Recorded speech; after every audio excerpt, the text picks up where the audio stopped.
Hello tout le monde, aujourd'hui réaction au trailer sur Avatar 2, la voix de l'eau. Et oui, 13 ans après, je me rappelle cette époque. Cinéma, foot, lycée, drogue, pute... Pardon, j'en ai trop dit. On va rentrer dans le vif du sujet, là où ça fait mal directement, c'est beau. Mais qu'est-ce que c'est chiant! Oui, beau, car on sait que James Cameron il kiffe l'eau comme jamais et il sublime les images sous-marines ou côtières comme dans Titanic, Abyss ou même le premier Avatar.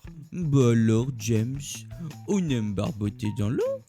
Il aime l'eau le petit James? J'adore l'eau. Dans 20-30 ans, il n'y en aura plus. Dommage qu'il n'avait pas raison, peut-être que Cameron aurait sorti cette suite 10 ans plus tôt. Pour en rajouter une couche, il nous dit que ce sera une nouvelle expérience au cinéma bien plus que la 3D. C'est quoi la suite du coup? Quelqu'un va venir me balancer de la flotte dans la gueule quand je regarderai le film? Non, certes, il y a 13 ans, le film était une claque visuelle. Et seulement visuelle, mais j'y reviendrai après.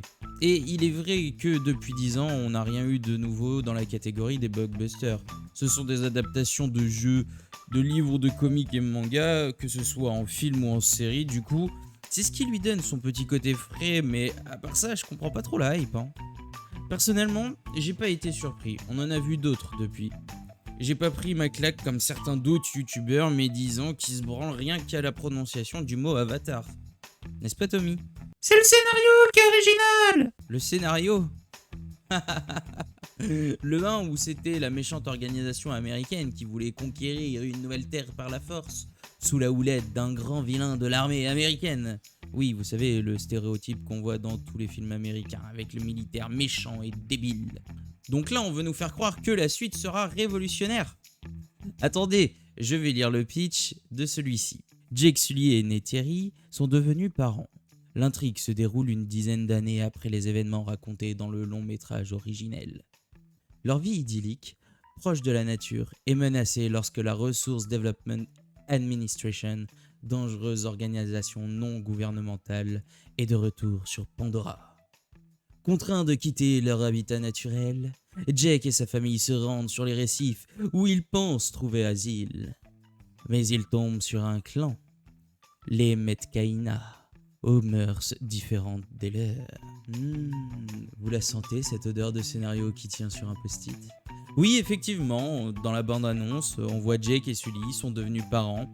On voit plusieurs enfants, dont un même jeune garçon, cependant hybride, car il porte un masque de respiration. Et au vu de son âge, plusieurs années sont passées entre ce film et celui du premier. La fameuse méchante organisation américaine revient. No, God! No, God, please, no! No! No! No! Et oui, il faut toujours un méchant récurrent. Mais attendez, c'est pas ce qu'on reproche à certaines licences déjà? Les Na'vi vont donc être chassés de nouveau et protéger leur famille. Ils vont devoir se réfugier ailleurs.